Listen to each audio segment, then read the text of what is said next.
The Drang commander watched from his ship as the Valori colony vessel burned slowly in space. He was a large creature with gray skin and 4 yellow eyes. His name was Groth, and he had been hunting weak species for 30 years. The Valori were his favorite targets. They sold well in the slave markets.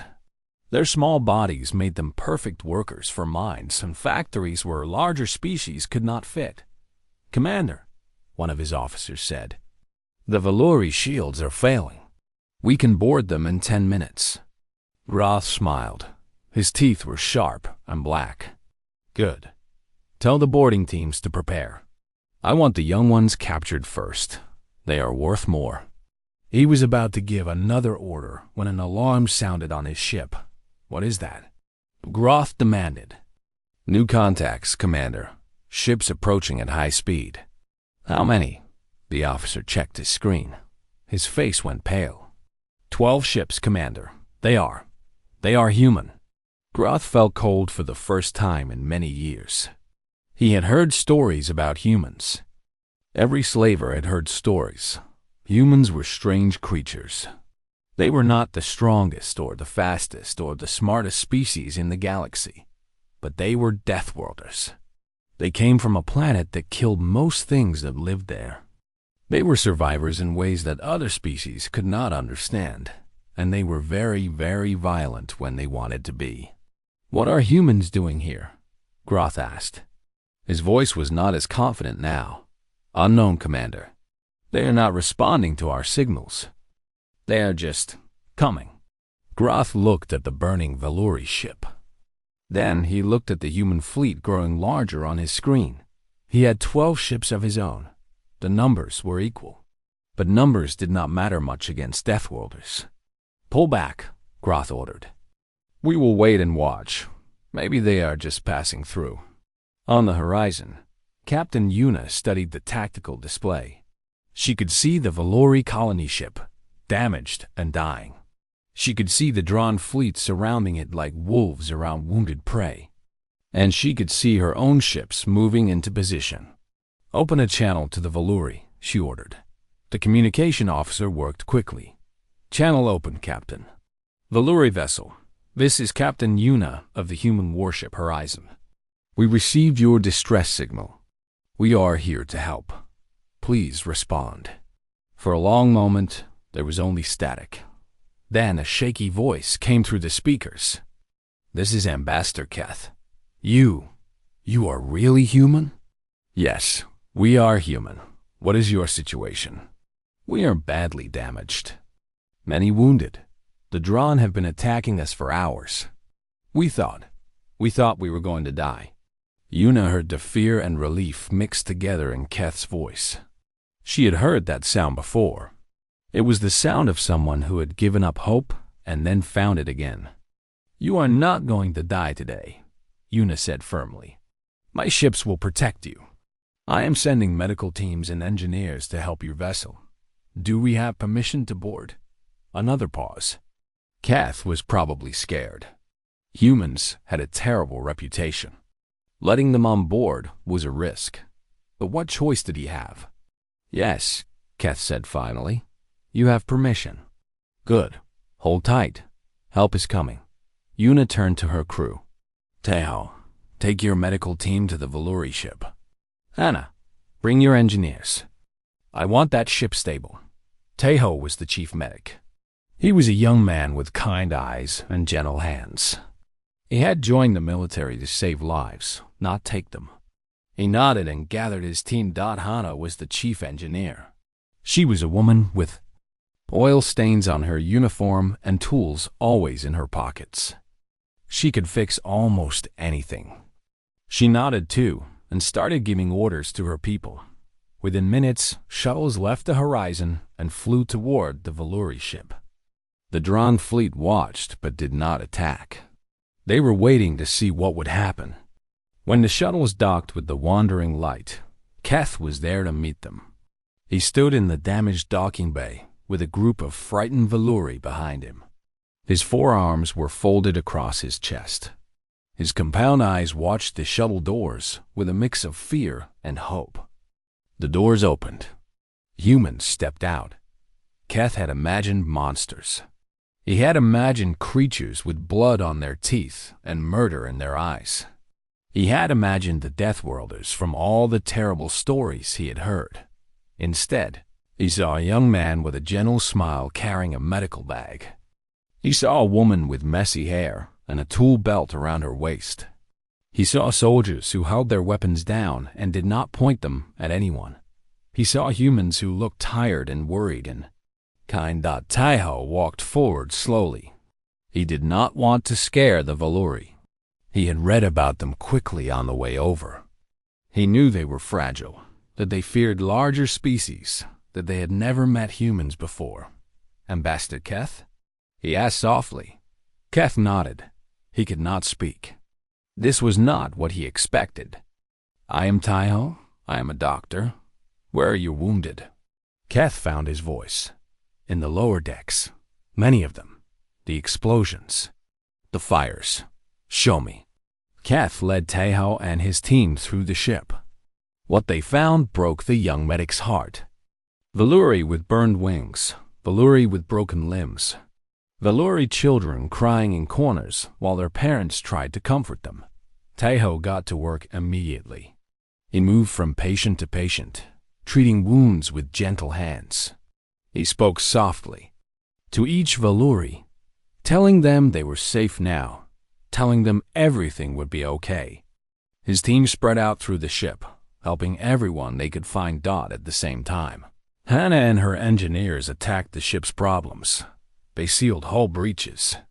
They repaired life support systems. They put out fires and fixed broken power lines.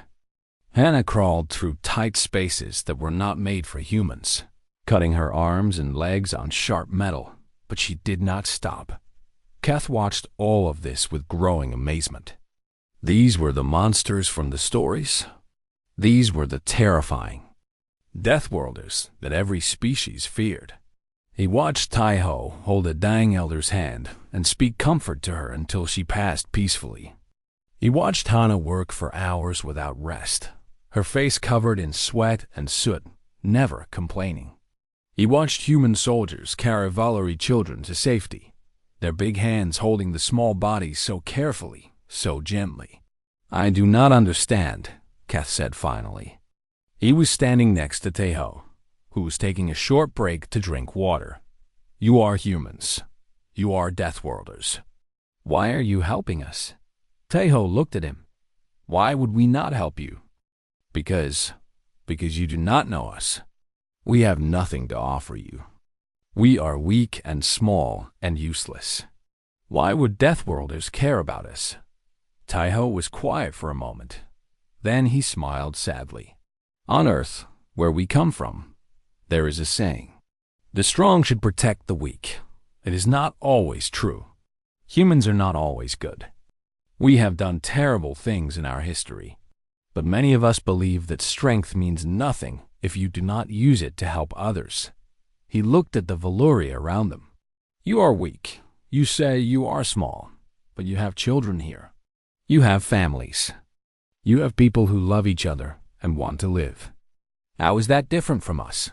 Keth did not have an answer. Besides, Taiho added with a small laugh, we are not as scary as the stories say. Most of the time, we just want to help. Outside the ship, the drawn fleet still waited. Commander Groth watched the humans work on the Valori vessel. He saw the shuttles going back and forth. He saw the Valori ship slowly stabilize. He should attack now, he thought. He should destroy both ships while he had the chance. But something held him back. Fear, maybe, or caution. Humans were unpredictable. Humans were dangerous in ways that made no sense. So Groth waited. He would see what happened next. And then he would make his move. On the wandering light, the Valori began to hope again. The fires were out. The wounded were being treated. The strange, terrifying Deathworlders were saving their lives, one gentle action at a time. Keth stood on the bridge and looked out at the stars. The human warship Horizon hung in space nearby, its weapons ready, its crew alert. They were protecting strangers. They were fighting for people they had never met. Maybe the stories were wrong, Keth thought. Maybe humans were not monsters at all, or maybe they were monsters.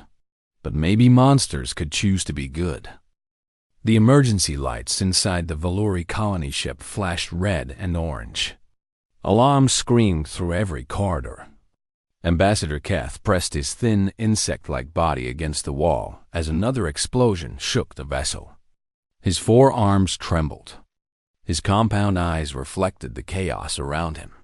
"We are going to die," whispered Elder Vos beside him. The old Valori's wings were too damaged to fly anymore. He could only crawl. "The raiders have found us again." Keth did not answer. He knew Vos was right. The Valori were not fighters. They were scholars, artists, and farmers. Their bodies were fragile. Their bones were hollow. A single punch from most species could kill them. They had survived in the galaxy by hiding, by running, by being too small and too weak to notice. But the Drawn had noticed them. The Drawn were slavers. They captured weak species and sold them across the galaxy. The Valori were perfect targets, small, fragile, easy to control. The Drawn had been hunting this colony ship for 3 weeks now. "Send another distress signal," Keth ordered. His voice was calm even though his heart beat fast. "Send it to everyone. Someone must hear us." The communication officer, a young Valori named Pix, worked quickly at his station. His thin fingers moved across the controls. "Ambassador, I am sending the signal now. But we are in a remote sector. The nearest known fleet is. Pix stopped talking. His compound eyes went wide. "What is it?" Keth asked. "The nearest fleet. They are humans." The bridge went silent. Even the alarms seemed quieter for a moment. Every Valori knew about humans. Every species in the galaxy knew about humans, thought they came from Earth. A death world. A planet where everything was dangerous. The gravity was crushing. The weather was violent. The animals were deadly. And somehow, humans had survived there. They had evolved there. They had become the apex predators of a world that tried to kill them every single day. Humans were. Deathworlders thought the stories about them spread across every corner of known space. Humans could survive injuries that would kill any other species. They could run for hours without stopping. They bonded with dangerous animals and called them pets. They ate plants that were poison to others. They drank alcohol for fun. They fought wars against each other for thousands of years and still did not go extinct. They were monsters. "We cannot ask humans for help," Elder Vos said quickly. "They will kill us. They will eat us. They are worse than the Drawn." "We do not know that," Keth replied. "We have never met humans. We only know the stories. The stories are enough." Another explosion cut off Vos's words. The ship tilted hard to one side. Keth grabbed the wall to keep himself from falling. Through the viewport, he could see the Drawn ships circling closer. Their weapons glowed as they prepared another attack. They had minutes left. Maybe less. Keth made his decision. "Send the signal to the humans," he ordered. "Ambassador!" Vos protested. "We are dead anyway," Keth said. His voice was steady now. "If the humans are truly monsters, then we lose nothing. But if the stories are wrong, if there is even a small chance they will help us." He looked at the Drawn ships outside. He thought about the thousands of Valori on this colony ship. Families, children, elders who had seen too much already. Young ones who deserved to see more. "Send the signal," Keth repeated. "Let the Deathworlders hear us." Pix nodded. His fingers shook as he entered the command. The distress signal launched into space, carrying with it the desperate hope of a dying species far away, in the darkness between stars. A human warship called the Horizon moved through space on a routine patrol. It was a large vessel, built for combat but currently at peace. The crew was relaxed. Some played cards in the recreation room. Others exercised in the gym. A few slept in their bunks. Captain Yuna sat in her chair on the bridge. She was a small woman with sharp eyes and short black hair. She had been a soldier for 15 years. She had seen battles, made hard choices, and lost friends. But she had never lost her belief that the strong should protect the weak. She was reading a report on her datapad when the communication officer spoke. "Captain, we are receiving a distress signal." Yuna looked up. "From who?" "Unknown species.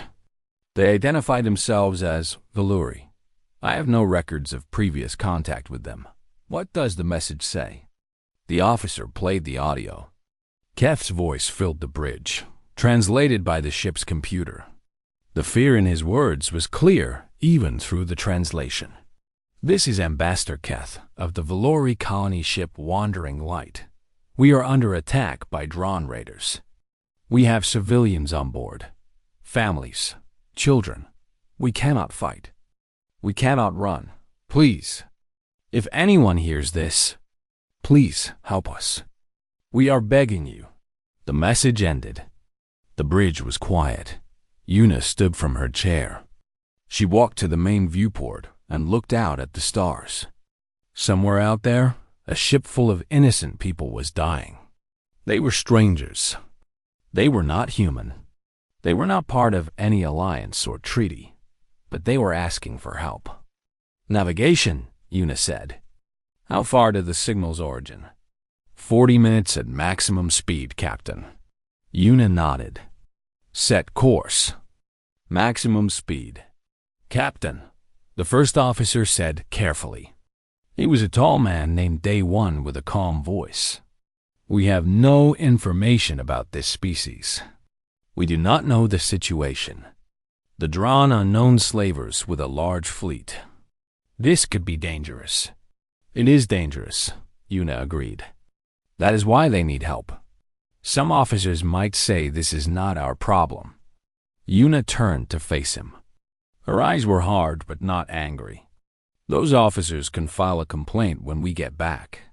Right now, someone is asking for help, and we are close enough to give it. That is enough for me." Day One smiled slightly. He had served with Yuna for 5 years. He knew she would say that. He also knew he would follow her anywhere. "Setting course," the navigation officer announced. "We will arrive in 38 minutes. "Good," Yuna said. She pressed the ship-wide communication button. "All hands, this is the captain. We have received a distress signal from a civilian ship under attack. We are moving to assist. Battle stations. I want everyone ready." Throughout the horizon, the crew moved. Soldiers grabbed their weapons. Pilots ran to their fighters. Medics prepared the medical bay. Engineers checked every system. They did not know who the Valuri were. They did not know what they would find. But their captain had given an order, and they trusted her. Back on the Wandering Light, the Valuri waited for death. The drawn ships moved closer. Their weapons fired again and again. The colony ship shook and groaned. Fires burned in the lower decks. Air leaked from cracks in the hull. Keth held a young Valuri child in his arms. The child was crying. Keth hummed an old song his mother had taught him, a song about hope and stars and finding home. He did not know if anyone had heard their signal. He did not know if help was coming. But he held that child and hummed that song because it was all he could do. And somewhere in the darkness of space, 38 minutes away, the Deathworlders were coming. 6 hours passed. The Valuri ship was no longer dying. The fires were out. The hull was patched. The life support systems hummed steadily. In the medical bay, Taiho and his team had treated over 200 wounded Valuri. 30 had died before help arrived, but many more had been saved. Captain Yuna stood on the bridge of the horizon, watching the tactical display. The Dran fleet had pulled back.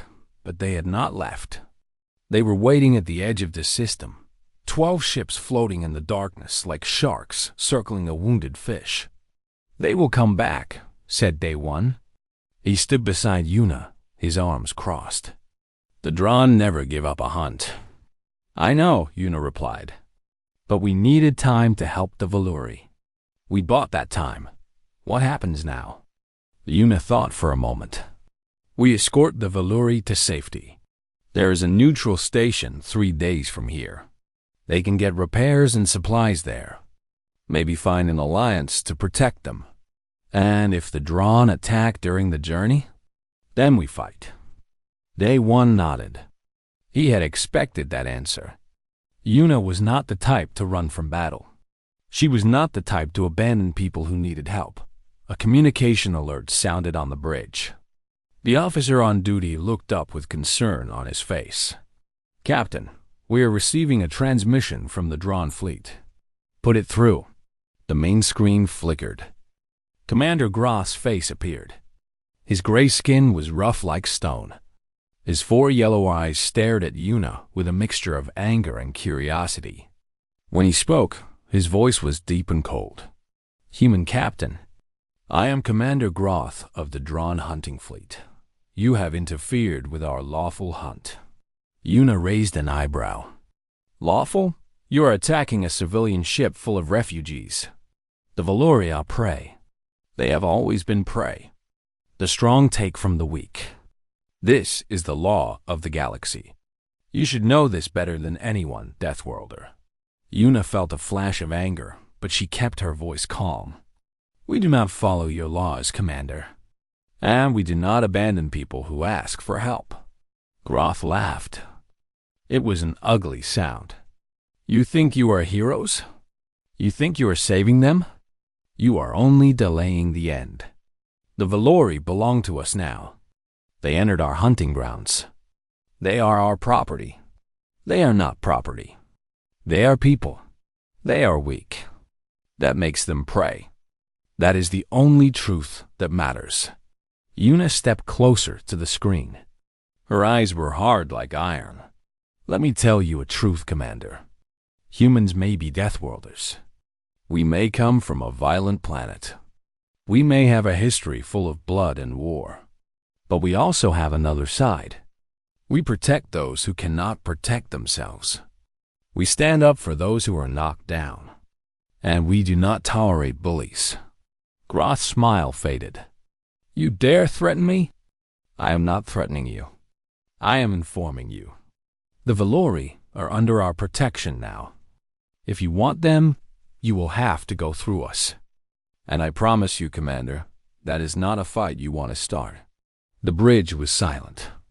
Everyone watched the screen, waiting to see what Groth would do. For a long moment, the Drawn commander said nothing. His yellow eyes moved slowly, studying Yuna's face, looking for weakness. He found none. "You are brave," Groth said finally. "Or stupid? I cannot decide which. But it does not matter. We have 12 ships. You have 12 ships. Perhaps you think the numbers are equal. But you are wrong." He leaned forward. "I have called for reinforcements. 20 more ships are on their way. They will arrive in 4 hours. When they do, I will destroy you and take the Valuri anyway. Your protection means nothing." Yuna did not blink. "Then I guess we have 4 hours to prepare." Groth laughed again. "Prepare all you want, human. It will not save you." The screen went dark. Day One let out a breath. 32 ships against 12. Those are bad odds. "Yes," Yuna agreed. "They are. What do we do?" Yuna was quiet for a moment. Then she pressed the ship-wide communication button. "All hands, this is the captain. The Drawn have called for reinforcements. In 4 hours, we will face a fleet almost 3 times our size. I will not lie to you. This will be a hard fight. Some of us may not survive." She paused, choosing her next words carefully. "But there is a ship full of innocent people behind us. Families, children, elders who have already suffered too much. They came to us for help. They trusted us to protect them. And I believe that trust is sacred. I believe that when someone asks for help, you give it. No matter the cost. Her voice grew stronger. The Drown think we are weak because we care about others. They think compassion is a flaw. They are wrong. Our compassion is our strength. It is what makes us human. And today, we will show them what humans are capable of. She stood tall. Prepare for battle. Trust your training. Trust each other. And remember why we fight. Not for glory. Not for money. But because it is the right thing to do. She ended the transmission. Across the fleet, humans moved with purpose. Pilots climbed into their fighters. Gunners took their positions. Engineers double-checked every system. Medics prepared for casualties. On the Valuri ship, Keth heard the announcement through the communication system. His heart sank. They are going to die for us, he whispered. These humans are going to die because they answered our call. Elder Voss was beside him. The old Valuri's eyes were wet. Maybe we should surrender. Maybe we should give ourselves to the Drawn. It would save them. No, said a voice. They turned. Tejo stood in the doorway of the bridge. He looked tired. There was blood on his uniform from treating so many wounded. But his eyes were clear and determined. No one is surrendering, Tejo said. We did not come here to give you to the slavers. We came here to save you. And that is what we are going to do. But you will die, Keth protested. There are too many of them. Tejo smiled. It was a strange smile, full of warmth and sadness at the same time. Maybe, or maybe we will surprise everyone. Humans are good at that. How can you be calm? How can you face death and smile? Tejo thought for a moment. Because I know why I am here. I know what I am fighting for. And that gives me peace. Even if I die today, I will die doing something good. Something right. That is enough for me. Keth stared at him. He had never met anyone like this. The Valuri ran from danger. They hid from threats. They survived by being invisible. But humans faced danger head-on. They ran toward fire instead of away from it, Dodd. It was terrifying. And it was beautiful. Is there anything we can do? Keth asked. We cannot fight. We cannot help in battle.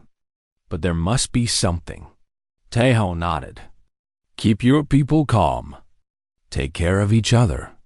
And when this is over, remember us. Tell the galaxy what happened here. Tell them that humans came when you called. Tell them that the Deathworlders answered. He turned to leave, then stopped. An ambassador? Thank you for trusting us. I know it was hard. I know we are scary.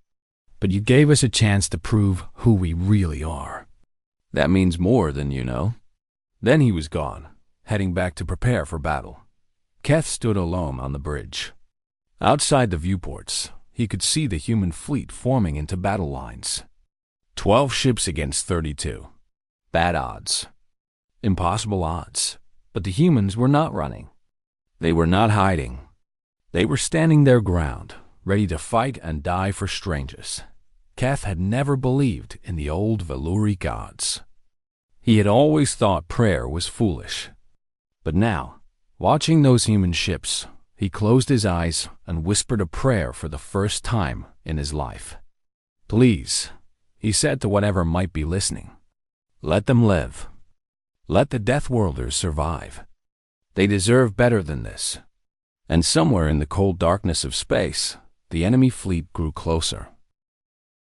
The drawn reinforcements arrived on schedule. 20 more ships dropped out of faster-than-light travel and joined Commander Groth's fleet. Now 32 warships faced the 12 human vessels. The odds were almost 3 to 1. Groth smiled as he watched his fleet form into attack formation. This would be easy. The humans were outnumbered. They had nowhere to run. And behind them, The Valori ship waited like a prize to be claimed. "All ships, prepare to attack," Groth ordered. "Destroy the human fleet. Then take the Valori." The Dron fleet moved forward, their weapons powered up. Their shields glowed with energy. They looked unstoppable dot on the horizon. Captain Yuna watched them come. Her face was calm, but her mind was racing. She had fought many battles in her life. She had faced bad odds before, but never odds this bad. "Tactical officer, report," she said. Sung-Min was at his station. He was a thin man with quick eyes and a brilliant mind for strategy. He had studied the Dron fleet during the 4 hours of waiting. Now he knew their weaknesses. "The Dron ships are powerful but slow," Sung-Min explained. "They rely on overwhelming force. They charge straight at their enemies and crush them with numbers. They are not used to enemies who fight differently." "So we fight differently," Yuna said. "Yes, Captain. If we use our speed and maneuverability, we can outflank them. Hit and run tactics. Strike fast, retreat, strike again. Their larger ships cannot turn quickly enough to catch us. And the Valori ship? We keep 3 ships on defense. The rest attack.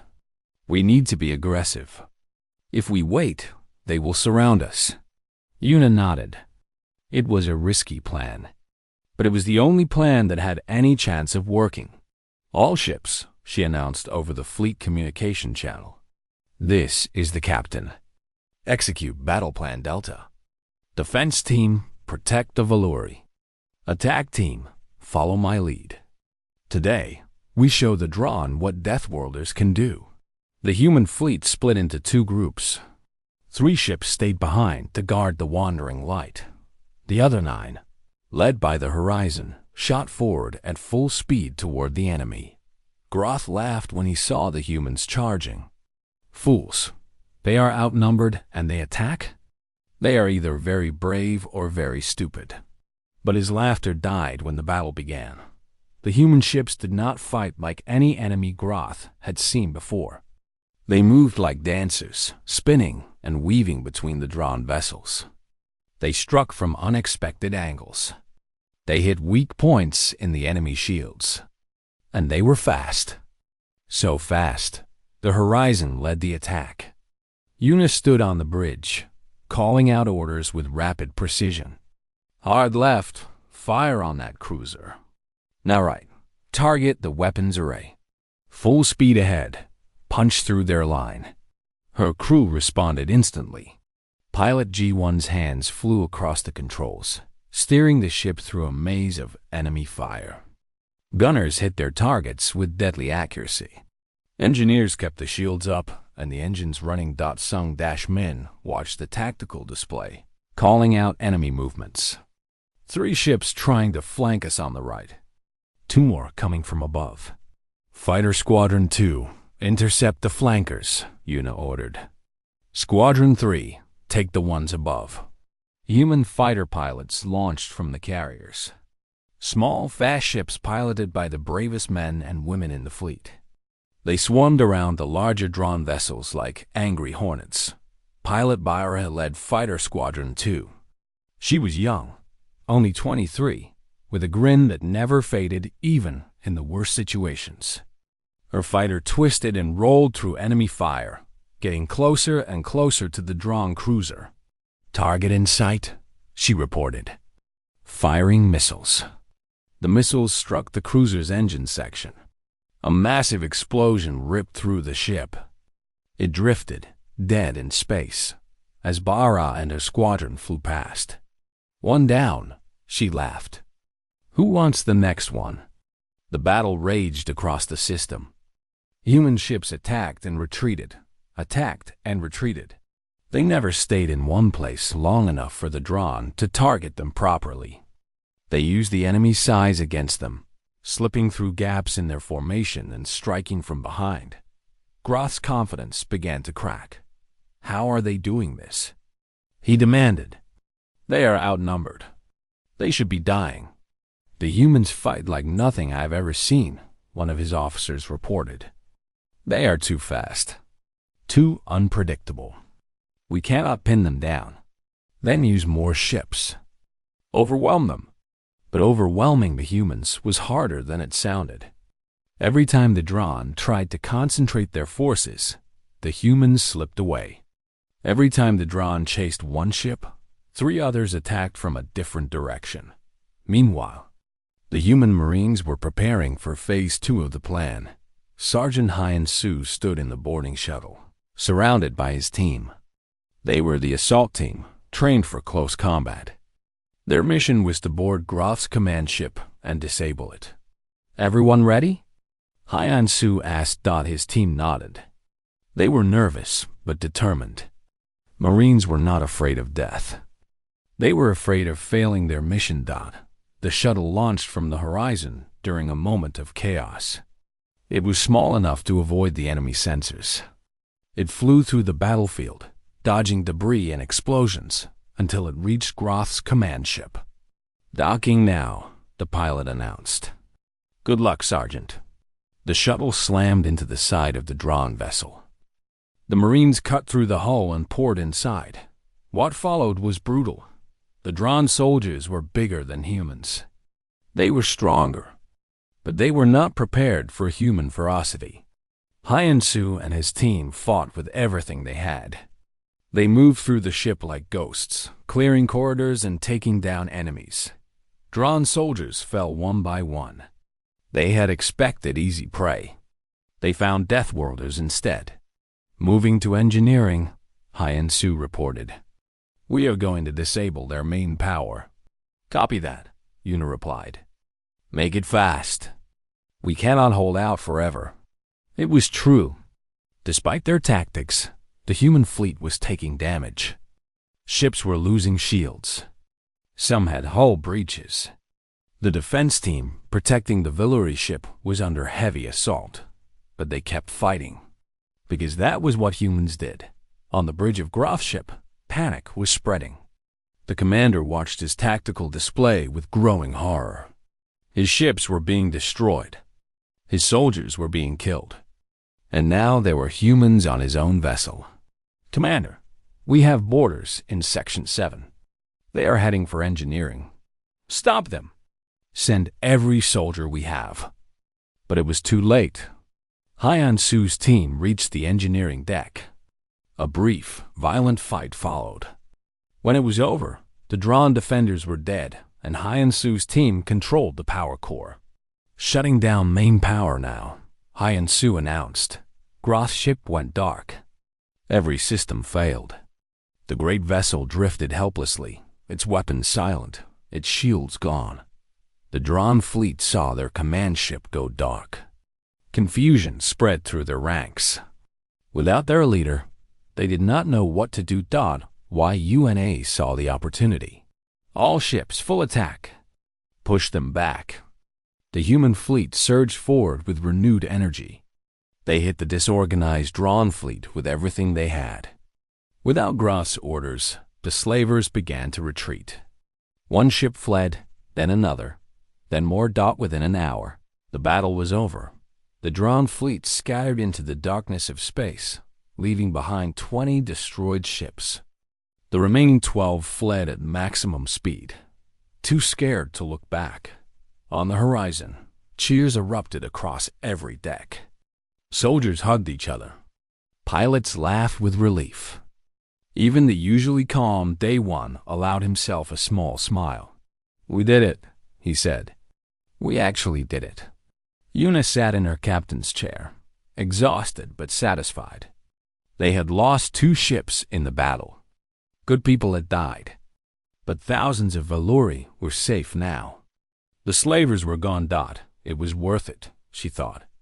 It was worth everything. Sergeant Hyan Su, she called over the communication channel. Status report. We have Commander Groth in custody, Hyan Su replied. He was hiding in a storage closet. What should we do with him? Yuna thought for a moment. Bring him to the brig. He will face justice for his crimes. Yes, Captain. Outside the viewport, the stars were quiet again. The battle was over. The Deathworlders had won. The day after the battle, the Wandering Light and the human fleet traveled together toward the neutral station. The journey would take 3 days. For the first time in weeks, the Valori could rest without fear. Ambassador Keth walked through his ship and saw something he had not seen in a long time. His people were smiling. Children played in the corridors again. Elders sat together and told stories. Families shared meals and laughter, all because of the humans. The repairs continued. Hannah and her engineers worked alongside Valori technicians, teaching them how to fix the more damaged systems. Tejo and the medical team cared for the remaining wounded. Every day, the ship grew stronger, but Keth could not stop thinking about what had happened. The humans had come to help strangers. They had fought against impossible odds. They had died to protect people they had never met. It made no sense to him. It went against everything he understood about the galaxy. On the second day of the journey, he asked Captain Yuna for a meeting. She agreed immediately. The meeting took place on the horizon, in the captain's private office. It was a small room with a desk, some chairs, and a window that looked out at the stars. Yuna sat behind her desk. Keth sat across from her, his forearms folded nervously. "Thank you for seeing me, Captain," Keth began. "Of course. What can I do for you, Ambassador?" Keth struggled to find the right words. There were so many questions in his mind. So many things he did not understand. Why? He finally asked, "That is what I cannot understand. Why did you help us?" Yuna leaned back in her chair. "You sent a distress signal. You needed help. We were close enough to respond. But that is not enough. Species do not help each other for such simple reasons. There is always a cost. There is always something wanted in return. What do you want from us?" Yuna smiled softly. "Nothing? Nothing? You lost 2 ships. You lost people. You risked your entire fleet. And you want nothing? Ambassador, I understand your confusion. The galaxy can be a cruel place. Most species only think about themselves. They take what they want and leave others to suffer. I know this. I have seen it many times." She paused, looking out the window at the stars. "But humans are different. Not always. Not every human. We have our own history of cruelty and selfishness. We have made terrible mistakes. But somewhere along the way, we also learned something important. We learned that helping others is its own reward. We learned that compassion makes us stronger, not weaker." Keth listened carefully. Her words were strange, but beautiful. "Your people needed help," Yuna continued. "You were frightened. You were dying. And you reached out to us, even though you feared us. That took courage. How could I ignore that? How could I fly away and leave you to suffer? But we are weak," Keth said. "We are prey, as the Dron said. We have nothing to offer you." Yuna shook her head. "That is where you are. You say you are weak, but weakness is not a crime. You say you are prey, but being hunted does not make you worthless. Every life has value, Ambassador. Every person deserves protection. That is what I believe. That is what my crew believes." She leaned forward, her eyes meeting Keth's compound eyes directly. The Dron measure value by strength. They believe the strong deserve to rule and the weak deserve to serve. But that philosophy leads only to suffering. It creates a galaxy full of fear and pain. Humans reject that. We believe the strong should lift up the weak, not crush them. Keth felt something shift inside him. All his life, he had believed the Valori were nothing. He had believed his people were weak and worthless, destined to be victims forever. But this human was telling him something different. She was telling him that his people mattered. "What do you want us to do now?" Keth asked. "We have nowhere to go. Our home was destroyed years ago. We have been wandering ever since. Una thought for a moment. There is a human alliance in this sector. Many species have joined us. We protect each other. We trade. We share knowledge. If you want, I can introduce you to our diplomats. The Valori could join our alliance. Would they accept us? We are not fighters. We cannot contribute to your military. An alliance is not just about fighting. Your people are scholars and artists, yes? You have knowledge and culture to share. You have skills that others might not have. And honestly, we do not want every species to be fighters. We want diversity. We want different perspectives. That is what makes an alliance strong. Keth considered this. It was a risk. Joining an alliance meant trusting others. The Valori had trusted before and been betrayed. But these humans, they had proven themselves. They had bled for strangers. I must discuss this with my elders, Keth said. I cannot decide alone. Of course. Take all the time you need. Keth stood to leave, but he stopped at the door. There was one more thing he needed to say. Captain Una, I want you to know that you have changed everything for my people. Before you came, we believed we were alone in a hostile galaxy. We believed no one cared about us. But you showed us that kindness still exists. You showed us that there are good people among the stars. He paused, struggling with emotion. I will tell my children about this day. I will tell them about the humans who answered our call. I will tell them that when we were dying and desperate, the Deathworlders came. Not to hurt us, not to conquer us, but to save us.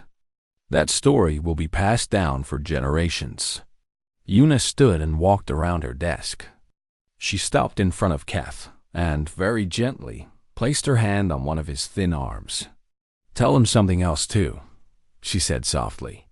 Tell them that the galaxy is changing. Tell them that they do not have to be afraid anymore. And tell them that whenever they need help, they can call the humans. We will answer. Keth felt tears forming in his compound eyes. It was not a Valori reaction. He had learned it from watching the humans over the past days. But somehow, it felt right. Thank you, Captain. Thank you for everything. He left the office and returned to the Wandering Light. That night, he gathered the elders and told them about the alliance. They talked for hours. There were fears and concerns, as expected. But in the end, they voted yes. The Valori would join the human alliance. 3 days later, the fleet arrived at the neutral station. Diplomats were waiting to meet them. Papers were signed. Agreements were made. And a small, fragile species that had been running for years finally found a home. Captain Una watched from the horizon as the Valori ship docked at the station. Her mission was complete. It was time to return to regular patrols. Day 1 stood beside her on the bridge. What now, Captain? Now we go back to work. The galaxy is big. There are always people who need help. Do you think the Valori will be okay? Una smiled. I think they will be more than okay. I think they will surprise everyone. She turned to face her crew. Good people. Brave people. People who had risked everything because it was the right thing to do. All right, everyone. Set course for home. We have earned some rest. The horizon turned away from the station and flew back into the darkness of space. Behind them, the Valori began their new life. Somewhere out there, the drawn survivors nursed their wounds and told terrified stories about the Deathworlders who had crushed them. And across the galaxy, the story spread. A small species had sent a desperate SOS. They had sent it to the wrong fleet. They had sent it to the monsters, the killers, the Deathworlders. And the Deathworlders had answered not with violence, not with cruelty, but with kindness, with sacrifice, with hope because that was what humans did, And somewhere among the stars, a Valori child asked his father about the humans. The father smiled and told him the story. He told him about the day the Deathworlders came. He told him about Captain Yuna and Tejo and Hana and all the others. He told him that the monsters were not really monsters at all, they were heroes. And whenever someone needed help, the heroes would come, because that was the promise of the Deathworlders. That was the gift they gave to the galaxy. Hope.